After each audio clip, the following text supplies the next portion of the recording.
Happiest mind India के अंदर happiest mind as a IT company जाना जाता है।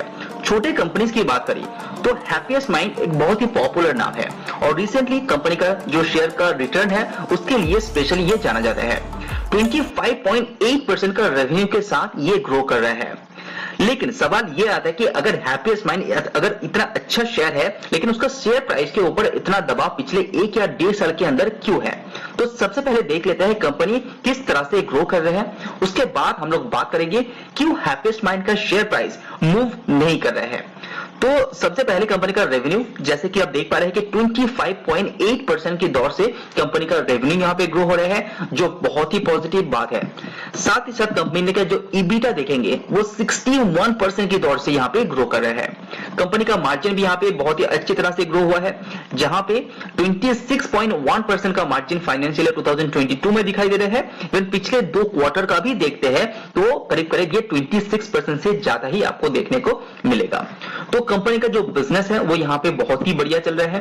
अगर कंपनी का अंदर नंबर ऑफ एम्प्लॉइज देखेंगे तो यहाँ पे भी एम्प्लॉइज का जो काउंट है वो लगातार यहाँ पे बढ़ रहा है, जहां पे लास्ट क्वार्टर में कितना था 4188 और लेटेस्ट क्वार्टर में ये बढ़ के 4581 में पहुंच गया है।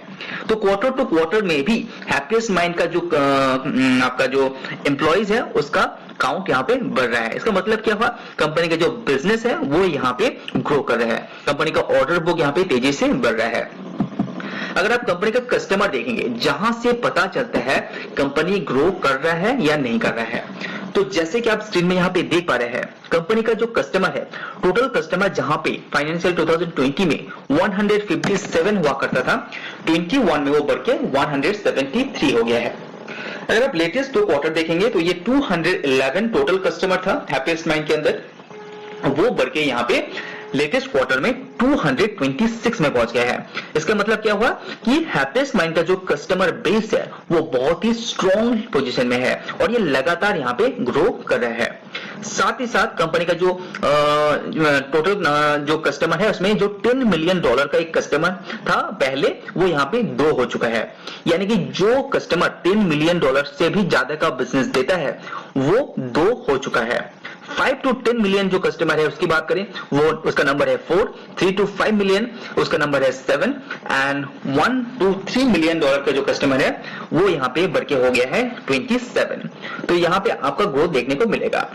अगर जियोग्राफिकली वाइज कंपनी का बिजनेस देखते हैं तो यूएसए के ऊपर जहां पे फाइनेंशियल ईयर 20 में 77.5% रेवेन्यू कमाता था वो 10% गिर गया है और इंडिया के अंदर जो 11% था वो 16% में पहुंच गया है।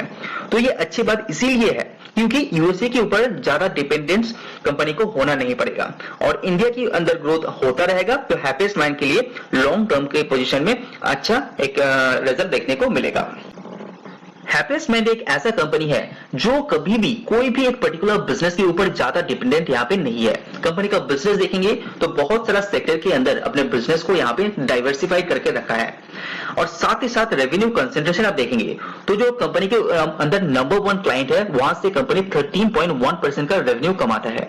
टॉप 5 देखेंगे तो ये 30.8% का है और टॉप 10 क्लाइंट्स के द्वारा कंपनी जो रेवेन्यू कमाता है 43% का है एंड टॉप 20 के अंदर 58% का है।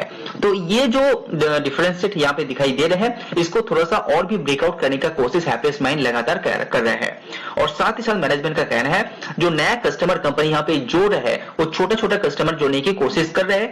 तो इससे क्या होगा, कंपनी कोई भी एक कस्टमर यहाँ पे बड़ा कस्टमर छोड़ के चला जाता है तो डायरेक्ट झटका हैप्पीएस्ट माइंड को नहीं लगेगा।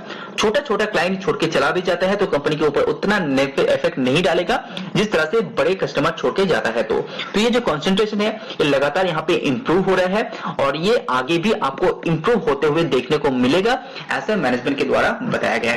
Subscribe now and press the bell icon. तो हैप्पीएस्ट माइंड को लेके सवाल ये है कि इतना अच्छा कंपनी, इतना इंप्रूवनेस होने के बावजूद भी कंपनी का शेयर का प्राइस इतना लुढ़क क्यों गया है और ये शेयर प्राइस मूव क्यों नहीं हो रहा है। तो जैसे कि आपको पता है कि अक्टूबर में कंपनी का शेयर प्राइस 300 रुपीस के आसपास था, उसके बाद ये शेयर प्राइस करीब 1400 से भी ज्यादा का चला गया था। लेकिन उसके बाद करीब करीब 1.5 साल हो गया है कंपनी का शेयर प्राइस के अंदर फॉल आप लोगों को देखने को मिल रहा है और अभी ये शेयर मिल रहा है 920 रुपीज के आसपास। तो उसके पीछे का मेन कारण है कंपनी का वैल्यूएशन, जहां पे कंपनी का जो पीई है वो 140 से भी ज्यादा का चला गया था, इसीलिए ये बहुत ही प्रीमियम वैल्यूएशन में मिल रहा था। इसके कारण कंपनी के अंदर ग्रोथ होने के बावजूद भी कंपनी का शेयर प्राइस फॉल हुआ और कंपनी का पीई यहाँ पे स्टेबल होते हुए दिखाई दे रहा है। एक बार ये कंपनी का पीई स्टेबल हो जाएगा अच्छी तरह से, तो उसके बाद फिर से आपको इस पर्टिकुलर शेयर के अंदर एक रैली देखने को मिलेगा। तो अभी ये ट्रेड कर रहा है करीब करीब 65 पीई के आसपास। अगर आप बड़े आईटी कंपनी से इसको कंपेयर करते हैं तो अभी भी ये प्रीमियम वैल्यूएशन में मिल रहा है, जैसे कि 39, उसके बाद कॉर्पोरेट का है, उसके बाद आप HCL, TCS जैसे कंपनी से भी इसको कंपेयर करेंगे तो हैप्पीएस्ट माइंड का जो पीई है वो 65 यहाँ पे अभी भी प्रीमियम में ही ट्रेड करते हुए आपको देखने को मिलेगा। तो इसी कारण की वजह से शेयर प्राइस के अंदर उतना मूव आपको देखने को नहीं मिलेगा, लेकिन ये एक बार स्टेबल हो जाएगा तो फ्यूचर में फिर से हैप्पीएस्ट माइंड का शेयर प्राइस के अंदर एक बहुत ही बढ़िया रैली आप लोग जरूर मिलेगा। तो अगर ये वीडियो आपको पसंद आए तो लाइक जरूर कीजिए। आज वीडियो में इतना ही, सी यू ऑन नेक्स्ट वीडियो।